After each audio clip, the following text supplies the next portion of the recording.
It's another episode of This Week in Google Glass. This week we're going to talk about XE9. Just came out. I've actually got it on my glass. Luke doesn't have it on his glass. And then, of course, we're going to talk about what happened at TechCrunch Disrupt. A lot of things coming out with Google Glass, Zapier, and then, of course, Snapchat. Not saying that they're not going to be on Google Glass, but, will they? They probably will. Whole bunch more. It is This Week in Google Glass. Hey everybody, Jeffrey Powers here from Geekazine.com. Think magazine put into geek, you've got Geekazine. And of course, Jeff over at TWIGG.tv, TWIGG.tv. You can go there and get that as you can follow the bouncing finger. Here we go. And of course, as always, I have my cohort, Mr. Luke Wallace. Of course, we took last week off because it was a holiday. How was your holiday? It was great. It was nice to have a little break from work. Yeah, very nice. So you guys, you finished up your app that you couldn't talk about. So congratulations on that. Why don't you tell us a little bit about that? Yeah, so basically, I've been working on an app for quite some time. The app's named Uvu. That's OOVOO. It's a multi-party video chat app. So some people out there have heard of it. They've got lots of users. So it was a little redesign that we basically helped them do. So, fun stuff and real positive reviews so far. People are excited about it. And it's always exciting to ship something that you've been working on. Oh yeah, and I've talked to the Uvu guys over at CES a few times during when we were there. So it's good to see that that somebody I know is actually working on a program such as Uvu. It's a great program, and Yeah. I can't believe that's pretty cool that you get to work on it. So now Yeah. you're also going to be doing some speaking engagements on Glass. Why don't you tell us a little bit about that? Yeah. So next month, October, is the annual Big Android Barbecue. So this is a kind of a fan conference. It's not hosted by Google. It's actually was created by some people down in Austin that they wanted to basically have a big barbecue and invite all their friends and talk about Android because they all loved Android. And so they started this conference a few years ago, and I've spoken at it a couple of times. And this year I'm actually going to be speaking on Google Glass. So it should be good. If you happen to be there, look for me, come say hi, say, I'd love to meet some fans of the podcast or anything like that. And yeah, it should be good. It probably won't be a lot of information that people who, follow Glass real closely or listen to this podcast wouldn't already know. But, maybe if you want to have some questions answered, face to face, or maybe try them out, I'll have my Glass there, and I'll be trying to let as many people as I can try it while still accomplishing a few things for myself. And should be fun. Cool.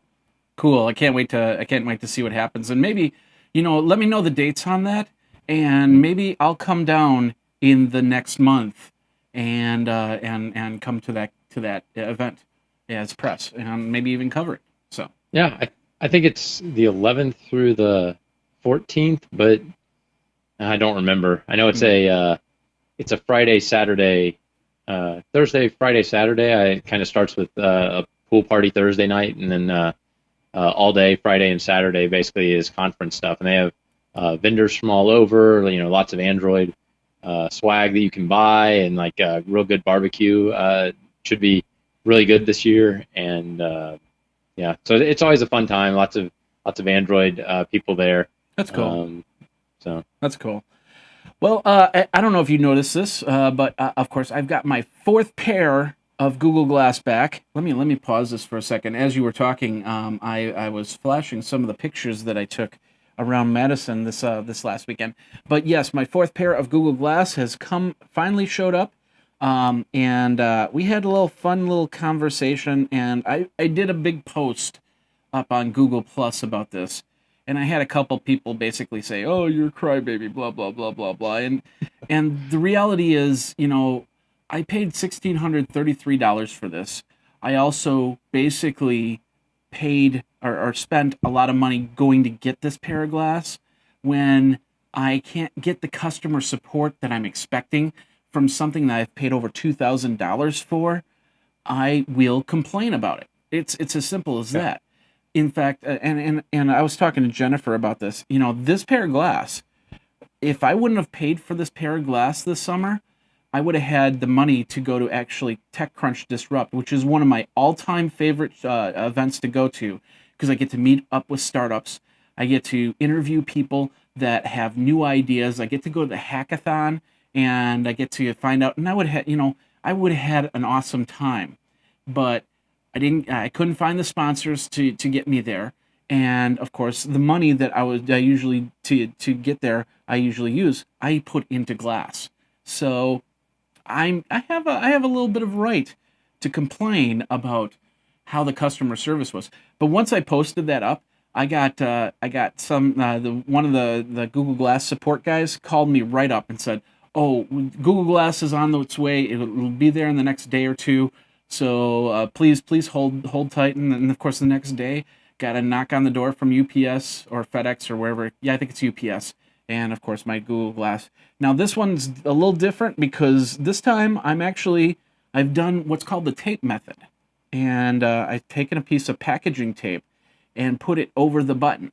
It hasn't affected the button, and it keeps any type of perspiration coming out of there. Now today, I helped build our parents needed they got a new patio, and of course we have a little patio that goes from the door all the way to the concrete part of the patio, and of course we had to build a ramp because my dad's coming home from the nursing home and of course we need the ramp to get in there. So I was taking some pictures on there, but it was like 90 degrees by 9 o'clock in the morning. It's like I'm not going to chance the fact that I'm going to sweat on this pair and bust them out. So I put them back in the car. But I did get a few pictures, and these are some of the pictures that you've been seeing. Around Madison, we had the Ironman, the Ironman competition.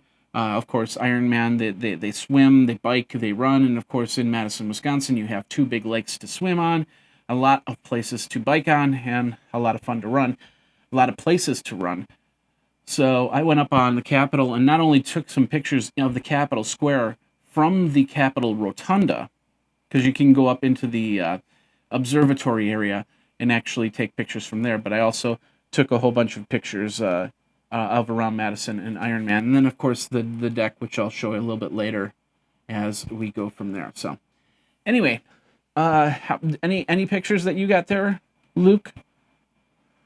I got some pictures last weekend during Labor Day. Went out to the Gaylord Texan. It's a kind of a resort hotel. It's all indoors, so it's great for Texas to take people to. So it never gets too hot.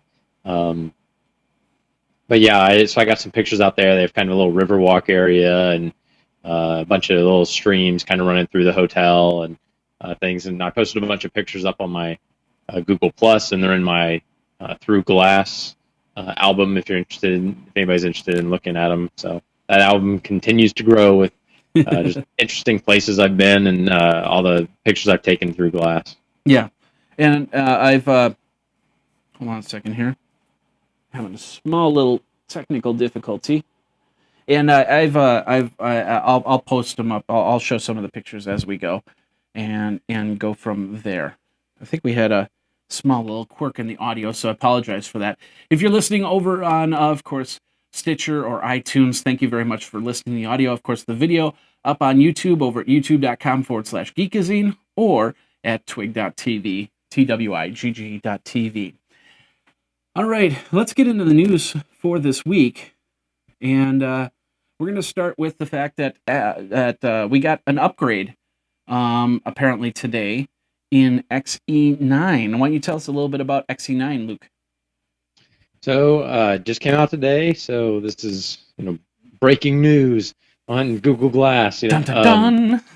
They added some new features. So every month, basically a little background on this. The Google Glass team is working to add new features. The system version has this version name, basically XE, and then I forget if it launched with 4 or 5, but basically every month Started with they're 4. upgrading that Yeah. and then adding more to it. And so this is now XE9, so we've gotten 4 or 5 updates since it launched. And some of the updates this time are YouTube videos in results. They said sometimes, I didn't clarify exactly when, but I guess whenever they decide that's a good thing. So you'll be able to watch YouTube videos on your glass when it relates to a search result. They also added sound search a lot easier. So it's kind of that Shazam thing. There's actually a Google Play widget you can get on your Android phone that lets you do, listens to the song and then tells you what song it is. So you can go buy it. Now they've got that added into Glass. So that's Like that's Jeff, like a sound, was it SoundCloud or oh, what was the name of that app? Shazam. Shazam, that's it. Yeah. Yeah. So yeah, I haven't like Jeff said, I haven't gotten the update, so I haven't tried it out. But in theory, you can basically just kind of long press on the side and say, what's this song, and it'll or swipe forward and it'll start listening and um, basically tell you what the song is that is playing. So that could be useful if you're in the car and you've got it and you're just like, hey, what's this song? Like because you kind of flip the station and you're in the middle of the song and or Yeah. it's late at night and they don't do all the identifications on it and stuff. So Yeah. could be very nice for doing that kind of hands free or real quick. You don't want to get out your phone, unlock it, Yeah. do all that. Well, we could The try other it. big feature they added was the picture taking of after you take a picture, you can actually, and again, you'll have to try this, Jeff, and let me know how it goes, of taking a picture and then you can actually make it a vignette and it will superimpose the part of glass, like what you see on glass, on top of your picture, kind of in the location, in that upper right corner where you'd see glass. And they showed some examples, and they said it was really cool, but I'm not seeing the value in it. So I'm sure there's some funny jokes, and it can probably help give people the idea of what it's actually like to use glass in a picture a lot better than having to do the Photoshop yourself of taking a screenshot of what you see on glass, taking a picture, and then combining the two. Kind of lets you do that all manually, or all automatically by glass. Okay. So Yeah, I'm trying to I'll have play. to try it out. Yeah, I'm trying to play with it, but I don't see how the vignettes work just yet. So I'll probably have to read up a little bit more on that. So let's try let's see if we can get the sound search here. So it basically says this does exactly on YouTube. So what do you? Let me read this really quick. You long press on the touchpad and simply ask, what song is this? So let's do that. What song is this? Okay, and then it's listening for music. La la la la la la la la la la la la la la la la. I don't think it works with humming. I think it has to be able to match it to the actual recording. So yeah, and it says no song recognized. So apparently that wasn't exactly identical to a recorded version of any song. Well, it has. Yeah. I started singing a Beatles tune, but then I thought to myself, that might cause copyright issues. So let's just leave it at that. So, but yeah, no, yeah, you just basically hold it down, and it just basically says, "Okay, Glass, Google, ask a question." And so, what song is this? And then that's what goes into there. So, and it's listening for music, and go from there. So that's basically how that works. So it looks pretty cool. So it definitely is going to replace that Shazam app, which was never on Glass to begin with. So we've got a Shazam app. And of course, I'm guessing that'll also happen. What movie is this? What TV show is this? Who is this actor? I tell Jennifer that. We were actually just watching the Paul Rudd movie, Our Idiot Brother. And I go, who's that actress? I know her. And she looked it up. She's pretty good at knowing these names, so it's just like, okay. So I always ask her. So I don't need Glass for that. All right. So that's XE9. If you want to read more on that, we've got the link in the show notes, and we'll go from there. Let's move on. Of course, like I said, TechCrunch Disrupt, one of the biggest events that I really enjoy. And like I said, I didn't get to go to this year. Really disappointed about it, but I know that there were going to be some Glass apps that came out. And that is true because there is a glass app called Glassion for fashion items on the go. And this is the article right here. So basically, the app, which can be downloaded, Glassion allows you to snap a photo of a fashion item you see on a bypasser or in a store, and then the app queries a shop-style API for similar matches. So if you see a dress that you really want, or I really want, or whatever, I can hopefully use Glassion to find out where I can buy that pair of shoes or dress or whatever. So, is this going to change the way that you think of wardrobes, Luke? Probably not, because I think what is a t-shirt I can wear, and then which pair of jeans do I wear? So for me, it's probably not going to change much, but I can definitely see that idea of, you see something, or you're kind of at a store and you want to do comparison shopping, and you really want to basically say, take this thing I'm looking at, do an image search on it, figure out what it is, and then tell me either more about it, or I want to know kind of competing prices on it, or what looks good with this, or like what else is in this line. Do they have this in other colors, and all those kinds of things. Maybe you're at the store and they have it in one color, but you could you try it on and you're like, hey, I like how this fits. I like how this shirt looks, or Yeah. whatever. But I wonder if they have any other styles, and then you look it up and you're like, oh wait, I can order these two other colors of this exact same shirt. Like, yeah, let me just do that right now instead of having to go home and do all this research and try to look it up, the stuff like that. And that's not real hard to do on your phone, but it's a few more seconds, and it's just that kind of that friction you've got of having to get out your device and then, well, what do I search on? Yeah. And Well, here's one thing that I was thinking about, and this comes from my brother. He works at a local grocery store here in Madison area, and he talks about how people every now and then will go to other grocery stores for price checks.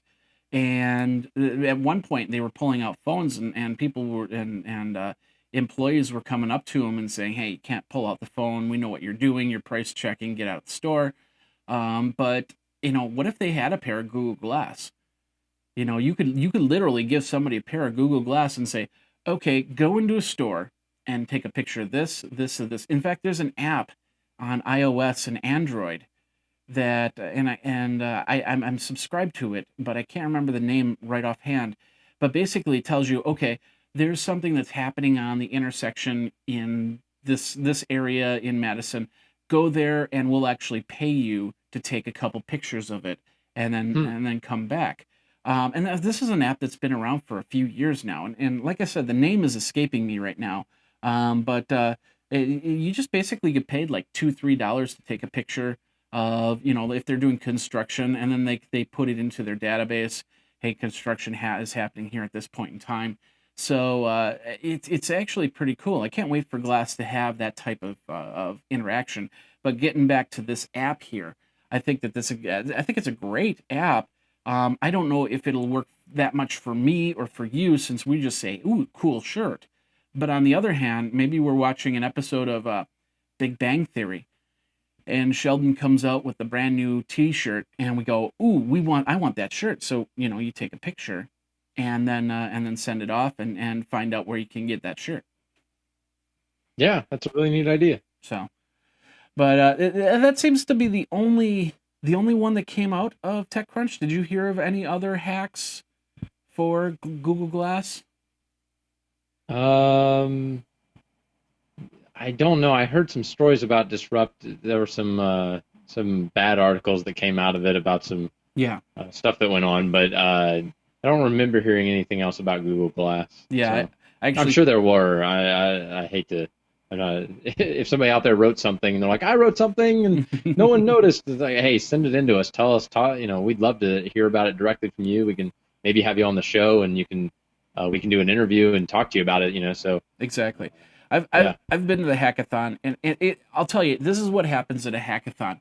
Everybody gets into groups. Some people just show up all by themselves.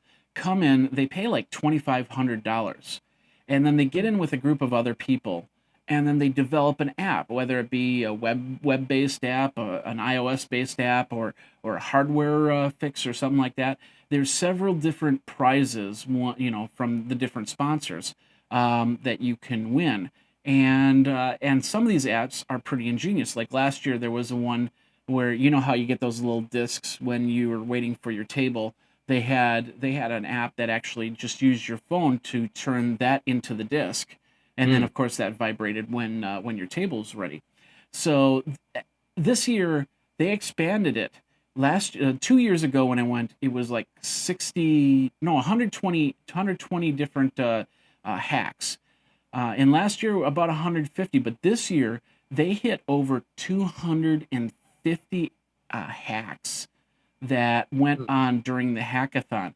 And of course, two of them were very controversial, especially in a year where we had one of my good friends get in trouble and actually get fired because of the fact that she reported on other people that were basically saying penis jokes, or what she thought was a penis joke. Whether it happened or not, that's beside the point. But we're in a high DEFCON 3 type society, and here's these guys up on stage taking the time on AOL's internet channel and doing these apps that really are questionable for TechCrunch. So they really need to get a panel that sits there and goes, okay, your app, you're going to get on stage and show your app. Your app, no, there's no way that you're going to get up on a national audience and watch that. Because there were like 60,000 people watching that show when I called it up a couple times in the afternoon. Yeah. So, and they've got to think about that now, because this isn't hey, this happened and here's what came out of it. This is happening now, and we all got to watch it. And a lot of people are watching it, especially those angel investors, and they don't like that type of stuff. Oh yeah. So, but speaking of hacks, wasn't one of our other stories about? That is true. Yeah, I went a little bit long on that. I apologize. But the first article we had over at TechCrunch Disrupt. This article we have over at Huffington Post. The CEO of Snapchat actually got on and talked. I don't know. Was Michael Arrington at the event this year? But he got up on stage and talked about Snapchat. And basically he said, hey, we're not thinking of a Google Glass Snapchat app just yet. Doesn't mean that it's not going to happen, but the possibility of it happening right now, probably not that great. So what are your thoughts? Did you read? You read more of this article. What else did he talk about in the article there? So I think it was a lot of what we've seen before about just how he's worried about, the privacy issues, and just kind of worried about what kind of pictures people are going to be taking with glass. Are they going to be taking, secretive pictures that people don't want them to take? And so I think he was just concerned about that. And so he basically said, you kind of feel like you have a gun pointed at you, and that doesn't fit into the Snapchat experience, and certainly doesn't make Snapchatters feel comfortable. Yeah. So that's not something we're willing to explore right now. Yeah. But on the other hand, he said, okay, but we're going to be doing a Samsung Galaxy Watch app for Snapchat. Yeah.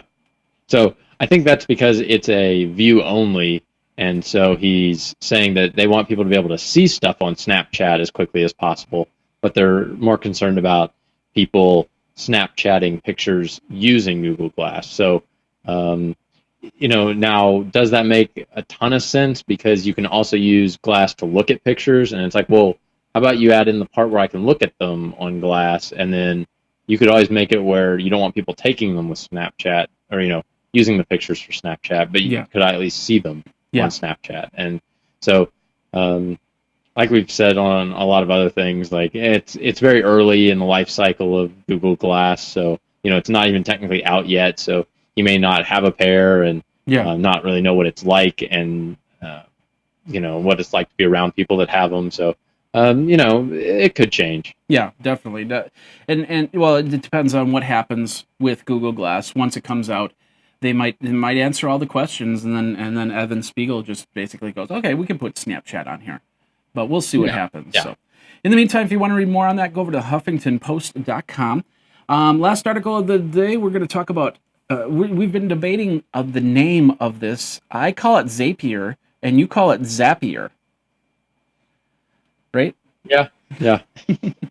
But basically, they're helping with Google Glass by giving more than 200 web services to you, and I'm not exactly sure of how that works, but they've got there's a whole bunch of third-party apps. So Zapier is looking to help, so you can, I'm guessing, so you can develop those apps. The Google Glass, you can receive notifications similar to like an IFTTT. IFTTT, is that how you pronounce that? Yeah, If this, then if that. this, then that. Yeah.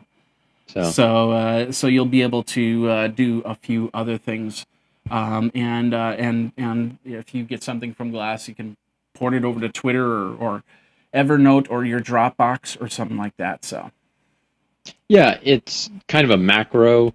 Thinking back to kind of old school computer terms of, you can set up a keystroke to do a bunch of commands instead of having to type them out every time.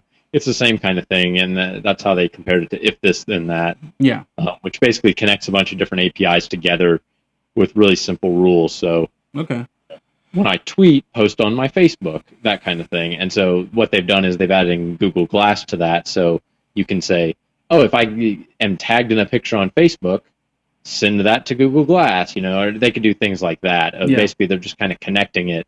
And you set up what the macro is. And so it's not something real smart, but you could make it where when you send it from Google Glass to Zapier, I'll say, you could have it automatically put it in your Dropbox, or you could have it automatically posted on this other site or something. And so it kind of opens up the world a little bit. And, for apps that may not have a Glass app, they might have an API that Zapier integrates with. And so you can kind of integrate with Google Glass that way. okay.